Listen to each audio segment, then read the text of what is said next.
Well, I will do the introduction of myself and the talk while we are trying to solve this, I think, because it's better. So I'm José Miguel Esparza. I'm from Spain, from Pamplona. Pamplona is a small city in Spain, in the north of Spain.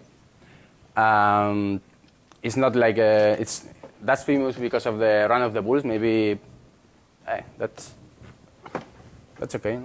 No, it was. No, but it wasn't connected at the point that it was okay. Okay. Well, that's famous because of the run of the bulls. It's not like the typical city in Spain, like sun and beach. It's really in the north, and also it's really rainy. So it's shitty weather, like here.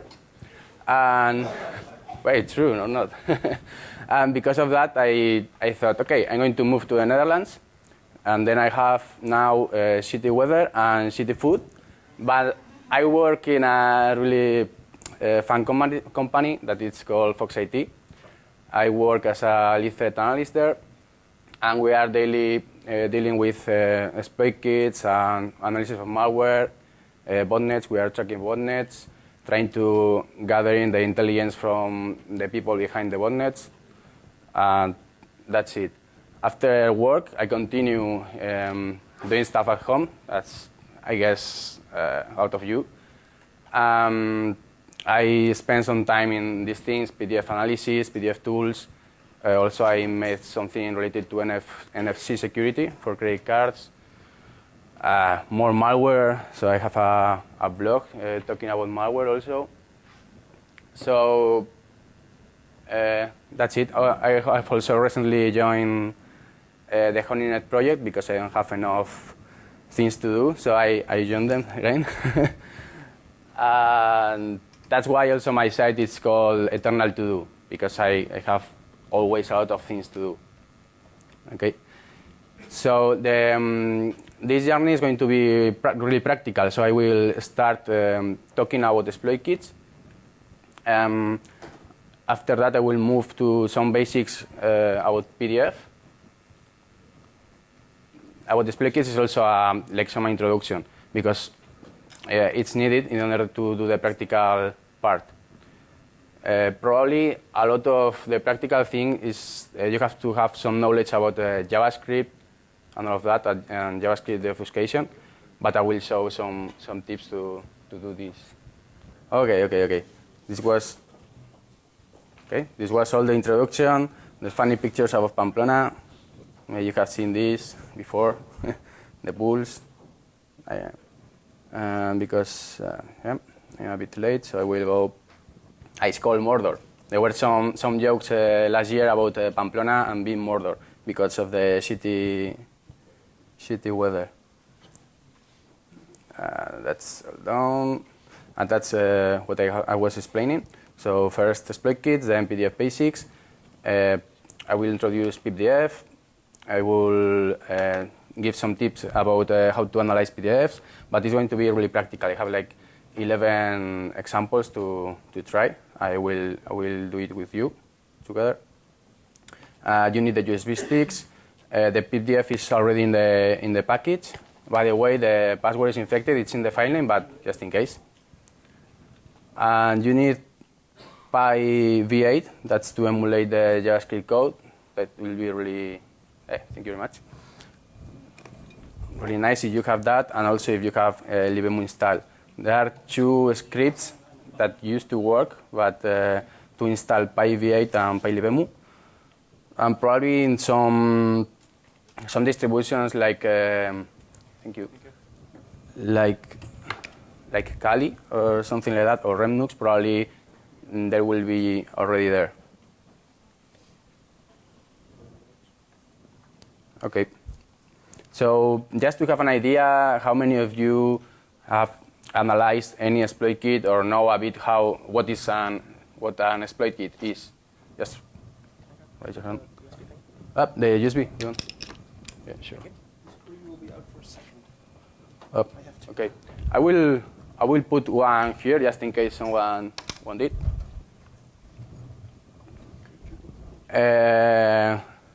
Okay, so for me, in my opinion, the exploit kits are the best way to infect a computer, because you just visit a page, or maybe you don't know because there is a redirection, an iframe, and you end up there. And then you have like the freshest exploits, or maybe not the freshest, but at least the most effective exploits. And then you just got infected. The normal amount of exploits are like 6 or 7, but sometimes some exploit kits has like just 3, and maybe just Java exploits, or another one has a lot of them. So this was some stats some time ago about the hits in an exploit pack. The most hit vulnerability was Java, one Java vulnerability, but there is also PDF exploits there. And because of that, I created this talk and this workshop. So this is what I was talking before, like the infection steps with an exploit kit. So you receive an email with a link, or maybe the HTML page is already embedded there, and there is an iframe. That is, then you will get redirected to this exploit kit. Maybe you have several levels of redirection. And then there is like a plugin that is going to check which browser plugins you have activated, like Java, Adobe Reader, Flash, etc. And depending on these results, you will get an exploit or another. Normally, it's quite successful. There are a lot of exploit kits nowadays, and also every month one is dead and another is born. So it's really dynamic. This guy, Cow Security, Daryl, is maintaining this nice picture about the most wanted exploit kits. Nowadays we are seeing a lot of nuclear, magnitude, and also rig, angler, but you can maybe memorize some of these, but in 2 months probably there will be some new ones. So it's really dynamic. It's not just the exploit kit, because you can have an exploit kit. Maybe you buy an exploit kit, but you can also say, okay, I want to distribute this binary in Germany, for example, or in the Netherlands. So I buy the service from another company, an affiliate program. So you give the sample. Some of them even they encrypt it, and they try to not be detected by the antivirus, and then they start distributing it. And they use normally a TDS system, a traffic distribution system. So they can say, if the malware, for example, is a banking malware targeting German banks, then you want just traffic from Germany, right? So you can just say to this affiliate program, okay, I want traffic from Germany. And then you will get traffic to your exploit kit, distributing your binary. So that's quite easy. So these two things together are really powerful. The bad thing is that they are trying to avoid us to analyze the exploit kits. And they put some barriers, some filters to try to avoid this and to make it more difficult. They are trying to, well, they filter by user agent. For example, if you are trying to get a Java exploit, you have to put a Java user agent. If not, you won't have that exploit. Also, they are blocking IPs. If they know that Fox IT, for example, it's always analyzing with a specific IP, or any other research company, security company, McAfee, antivirus, etc. They put some rules to try to avoid that and to block this traffic, so they cannot do any request. They also can put some one-time URLs. So maybe you received that in your email, you visit it once, and maybe you missed something, or you want to download all the exploits, and because it was a unique URL, you cannot visit again the landing page. So it's just once. so get infected, and you cannot visit the exploit kit anymore.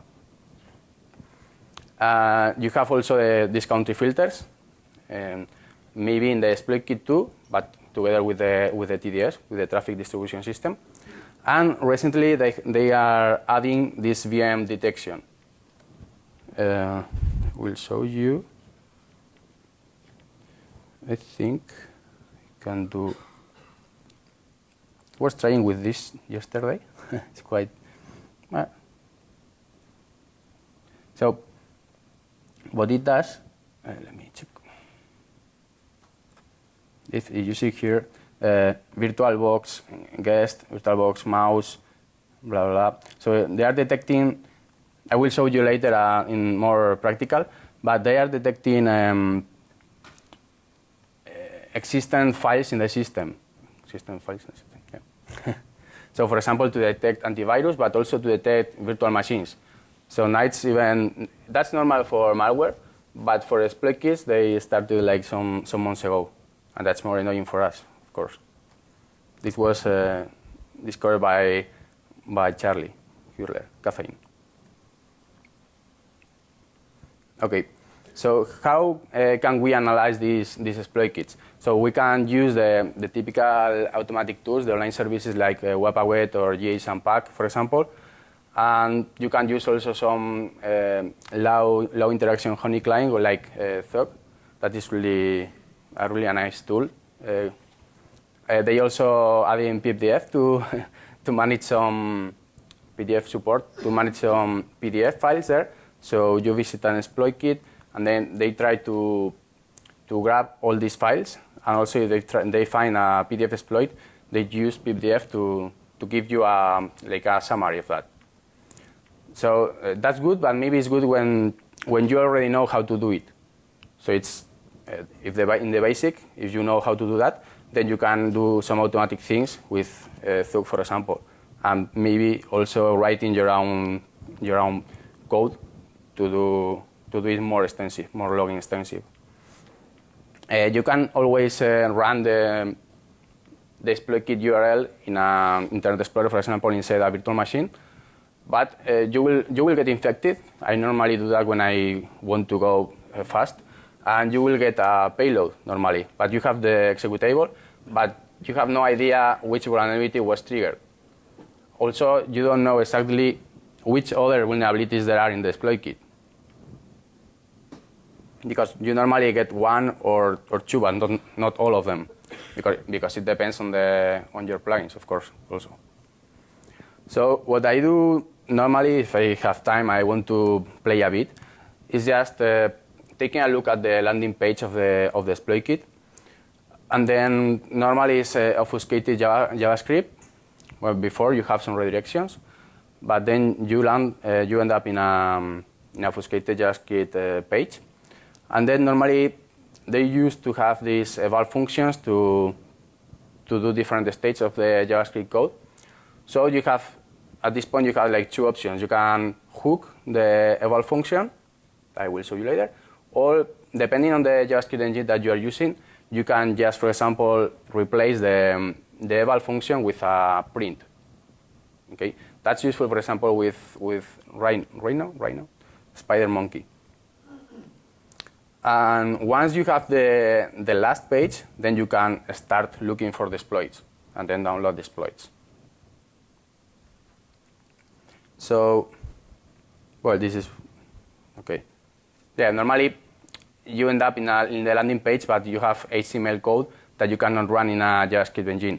So the first thing that you have to do maybe is just get all the code from the script elements, just the JavaScript code, and then try to look at that, understand what it's doing, beautify the code because it's better for you, and then start working, running in the JavaScript engine. If you see errors, then you modify something and then you continue. It's like trial error. Okay, so let's play a bit.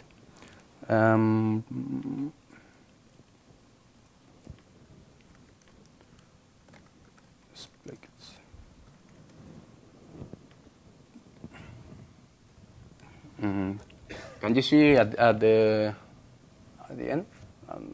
Yep. Okay. So we have here. This was, for example, a URL that I received via email. I receive a lot of emails with malware. I don't know exactly why. I'm in a like VIP mailing list or something like that. I receive a lot. So what I do is just, for example, do a curl with this URL, and using, of course, a Windows user agent, because if not, probably I won't get anything. And in this case, for example, you will have this in the exploit kits folder of the package, so you can do the same as I am doing. Oh. Yeah, it's infected. I was saying that before, but maybe also it's in the file name, just in case. So.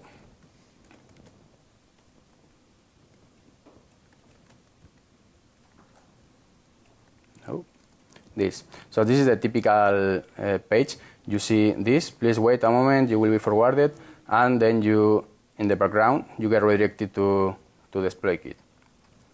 So this is the exploit kit, the other page. So what you can see here, it's nothing really. Yep. You cannot see too much because it's all with HTML code. Also, even you have here a Java exploit, and then you have here all the obfuscated code. So this is just an example. So what I do normally is when I have this page, I just copy this to another thing, and then I start working with this, like modifying this. The first thing that I do is just remove all the HTML garbage. So it will be just going to the script.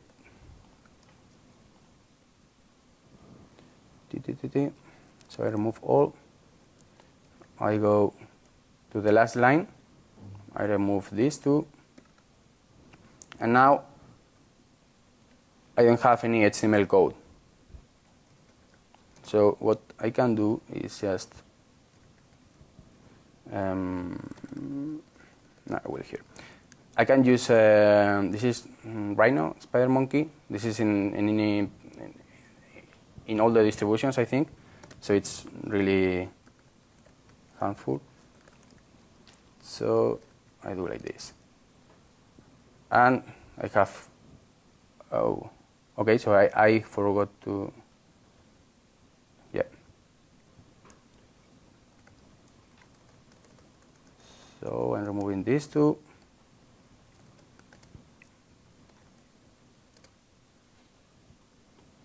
So now it says it's like with exploit kits, analyzing exploit kits, you have to be used to see errors, to see JavaScript code and know what it is really. So this is saying, okay, window is not defined. So let's take a look. What's window? Whoop, window. So here, I will switch for a while to this. So here you can see a condition. If window document, if Z, then this. Also you have here another if window document. So this is a check to know that the JavaScript is running in a browser. So this will check for the window document property of the browser, of the DOM. So because we are not in a browser, we can just remove this check. It's just for them to try to difficult the analysis. So we will remove this. Then it won't complain about this, but it will complain about other things. Oh, it's not complaining. That's weird.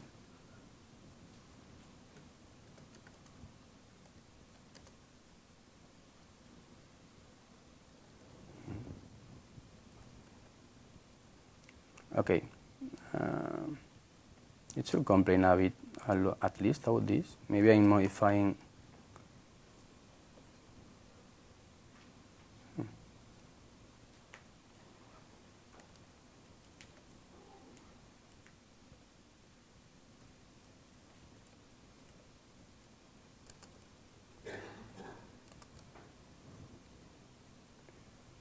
Okay, anyway. So we have this, and we can do it a bit more readable with peepdf -i. You can just beautify the code. In this case, you can see something, but it's not really.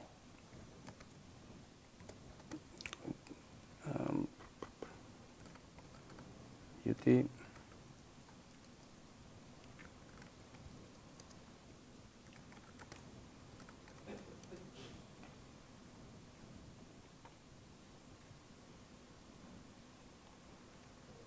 Okay, so this is how it looks.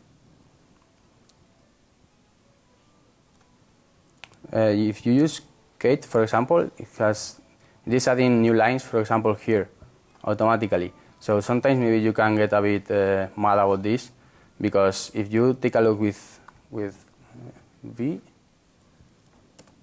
it is just one line. So be careful with this, because sometimes you can have some errors about this. So this, for example, the document create element, it's another thing that it's really just for browsers. In fact, it says, I'm going to create element span, and then if I'm having any exception, I will put Z to false. And here we have if Z, then E of S.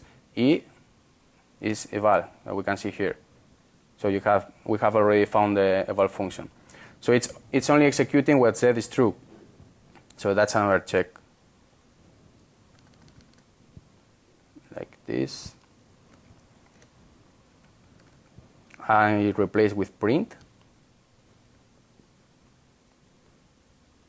And it should work.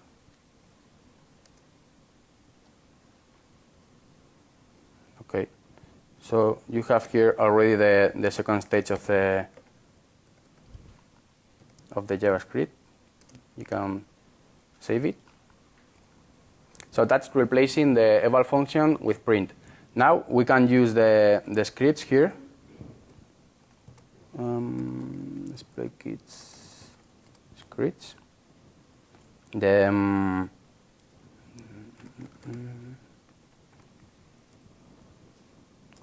I think.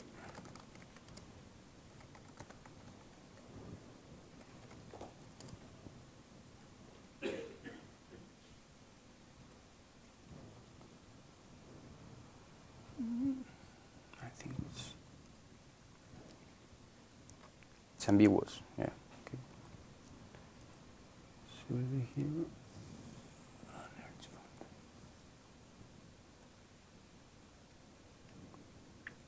So this is a script using, instead of the SpiderMonkey engine, I'm using PyV8.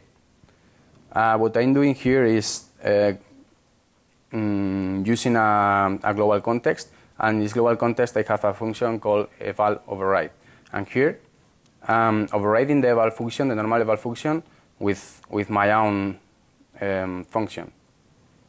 So the only thing that I'm doing here is just getting the code that is being evaluated, and I store it in a variable. Add this variable, later on I use it to print it on the screen.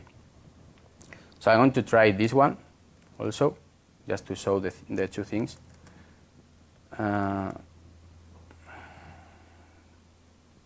Of course, I think I have all here.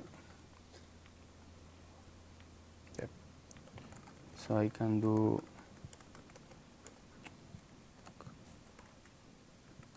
scripts.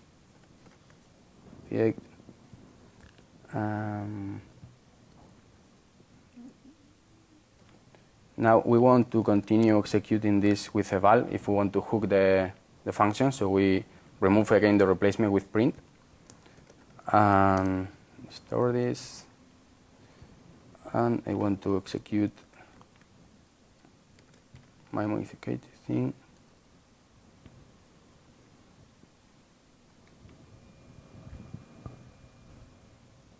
It's okay here. So these are the two ways that I use normally to have the code, to have the second stage of the code. So hooking the eval function and replacing with just print, depending on the JavaScript engine. You will have new errors because this, for example, includes the Windows thing, so that's normal. So what you can do with the second stage is just beautify this again with JS beautify in peepdf. And this was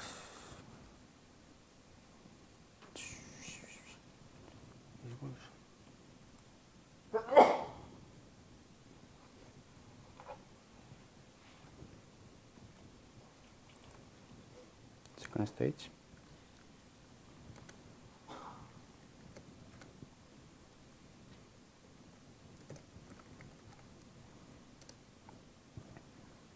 So in 30, we will see here. So it used to be like this, like just one line, and we have it was beauty, right? What?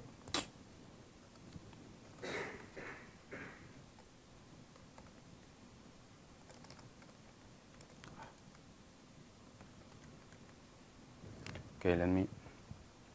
Second beauty, and it's so I work in different directories, so I'm getting a bit crazy. Okay. Oh, the file does, yeah, because of the directories, right?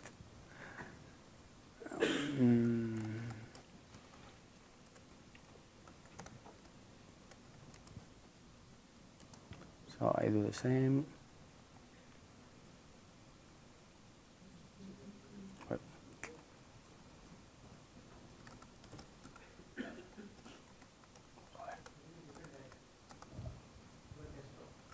What?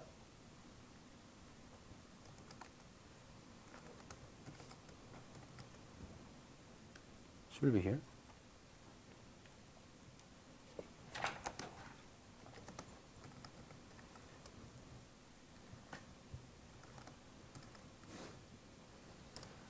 So now it's quite nicer.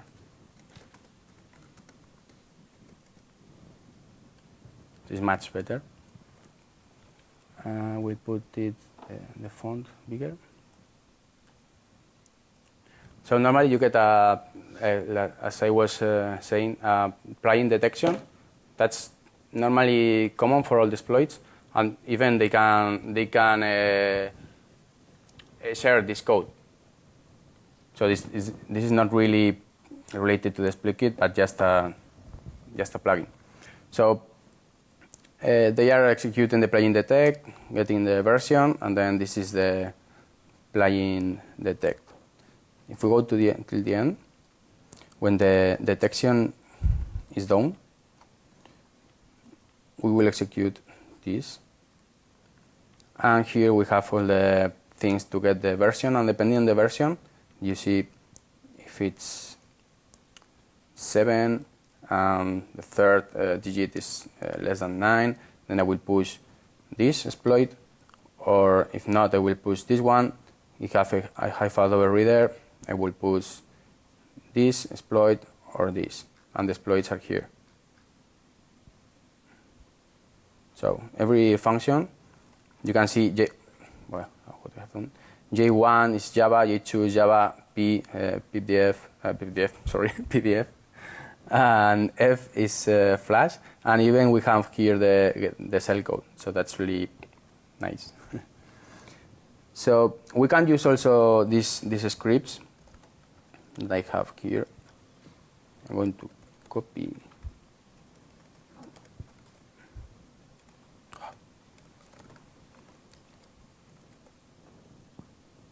Okay. So I have other scripts just to make it a bit more easy. So it's really simple scripts. The get script content is, instead of removing all the garbage and removing the script element and all of that, I'm just using a regular expression to get the content between the script elements. That's really, maybe sometimes it's not working, so you can tweak it or whatever. So you can use, for example, that with the landing page, with this, with Python scripts, get script content, and then the landing page, and you will get just the JavaScript code. But I'm not going to do it. That's okay. Okay, so that's another way, and that's faster, because if you are analyzing this every day, you need some tools and some scripts. So also the other script is just for this concrete exploit kit, you can use these functions, these regular expressions. So it was always containing Java exploits, PDF. So you can just get the path from them, and then you can automate it with adding the domain and then download it all the exploits. So it will work like ouch. This, if we execute with the second beauty, ouch. With payload functions.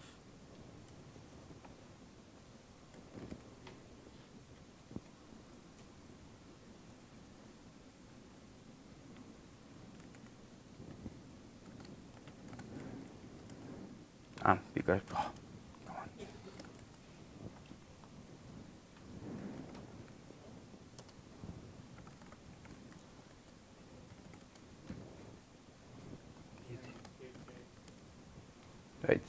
I think KK, but maybe in the other one, right? Sorry. It should have been started just with one directory, because it's like so you can see here the paths for the exploits. Also, you will have sometimes these like functions, but you can use, if you take a look in the code, the KK. By the way, it's typical. It's caca in Spanish. That shit, and it's I don't know. I always do this. And you have this function here, so you can just copy the function that you want to another JavaScript file, like in this case, put the link that it's with depending on this function, and just execute the JavaScript thing. So you can use scripts get link, and it's like that. This was really simple.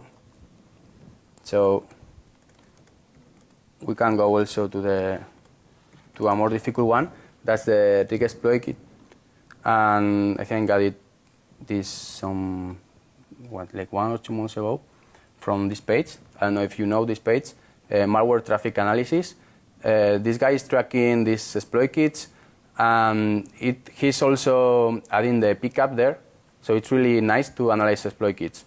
So you can get the pickup, you can extract the landing page and start analyzing it. So in this case, for example, you have here a pickup, the rig directory. I don't know if it's going to show here or where. Yes. And if we filter a bit, okay, you have to take a look at this. What's the?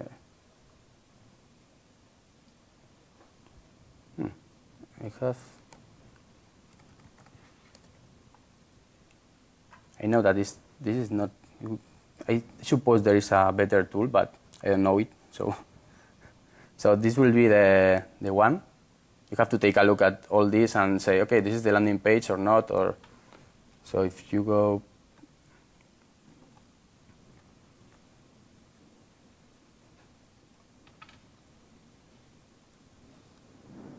So you can extract this easily, like doing export selected packet bytes, and you will get what we have in this directory, the rig HTML txt.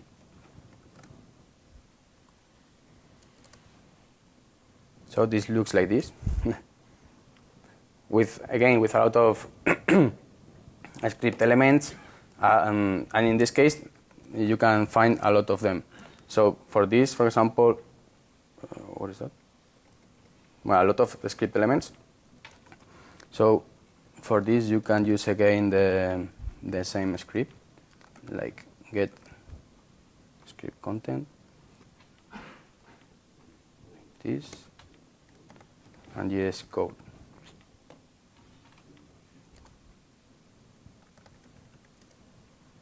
So you have here 30 just JavaScript code, and again you beautify the code.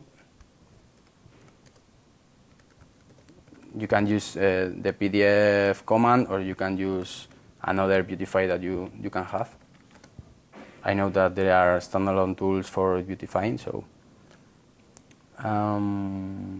yes code, then beauty. So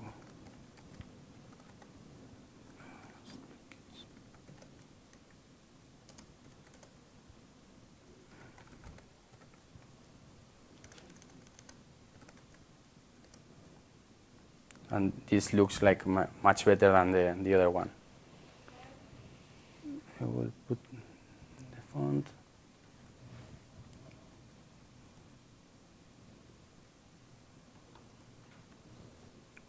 So you can see here what I was mentioning before.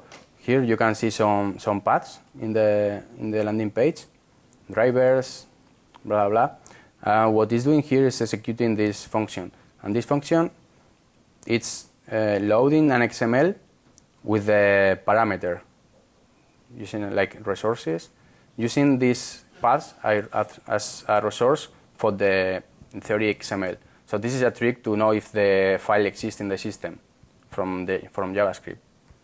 So if it exists, some of them exist, it will put ABC to true, and if it's not true, box will be a string. So if the exploit kit is not detecting anything, then box will be equal to a string, and then we can search here box that is used later on here. So if it's something is detected, then you don't have anything. It won't be executed. So here it's function of this else is adding content to a variable, and we have here a lot of this, and in different sections. So this is for each block of these instructions, there is an exploit. So what we're going to do is again copy this, like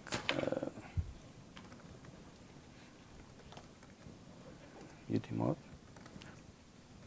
and I'm going to focus just in one exploit. This is quite. Whoop. So here.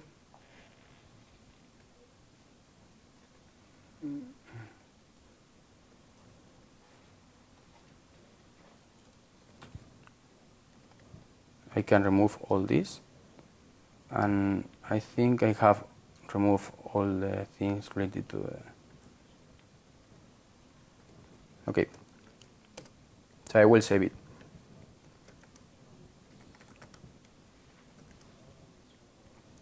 And we are going to execute again with, for example, JavaScript, the Rhino, Spider Monkey.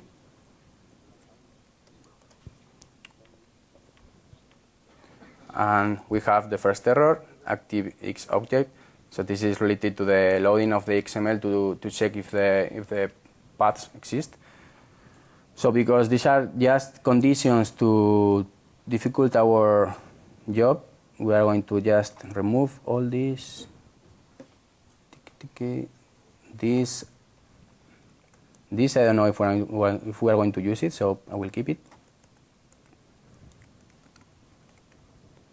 Execute again. And again, our friend document is not defined. We can look for here. So we're going to take a look at what is doing this script.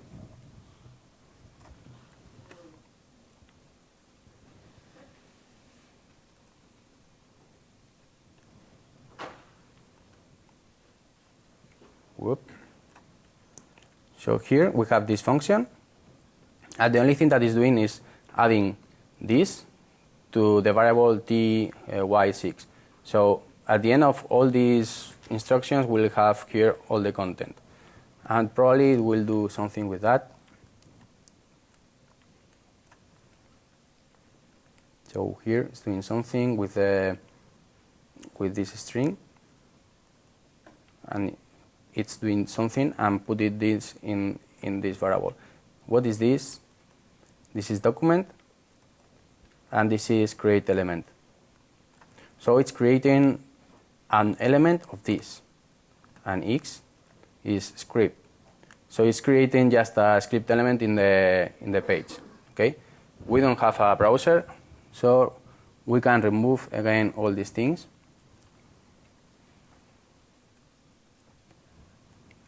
Like this, even this. And what we can do is just create a new variable, and not here, sorry.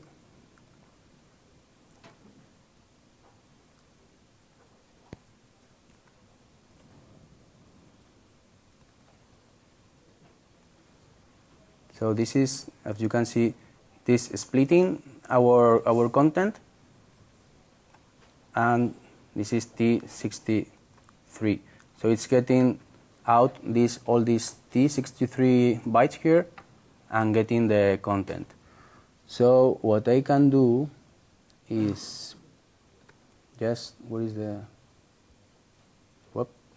sorry. So this is not an script element anymore. This is just a empty string.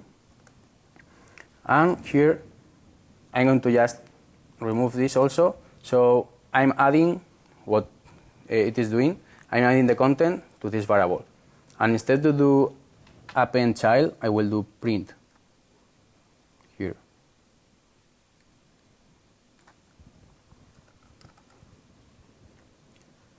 So it's just removing all the part depending on the browser JavaScript engine. So this should work, I think.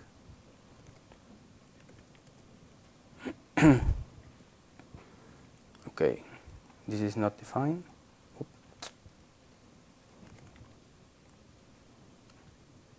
So this is a string, and this was, maybe I have removed too much.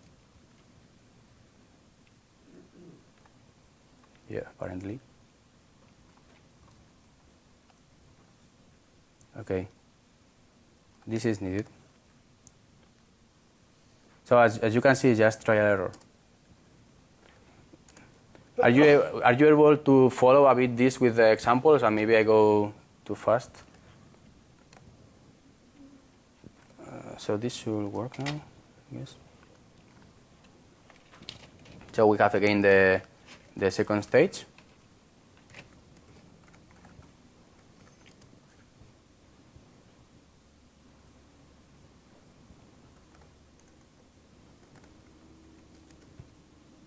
So again, just one line. So again, we can use peepdf. What we can do also is, if we are doing this a lot, we can create just like a batch command for peepdf to beautify always a file called, for example, if we copy this to ugly, and then we create a command called like this, and here we do beautify file ugly txt, and I'm going to convert it in ugly beauty. So I can store this command and do like peepdf -s command, and then the ugly. Yes, it's because it's not a PDF file, but we can editor this with the -f, and in theory we should have here. That's better. Not too much, because this code is including this variable. It's again, no, not this one, but here, the text is including a new function. So what we can do is just a function that it's appended here. So we can just remove these things and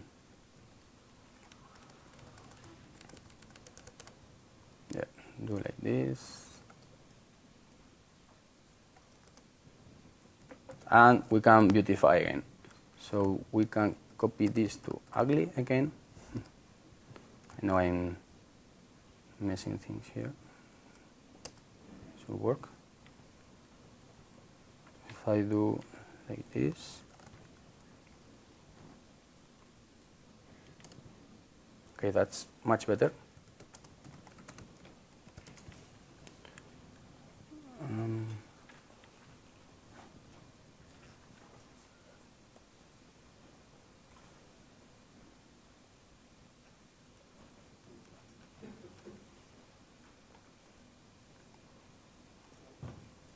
So this is the code of the exploit, of one of the exploits.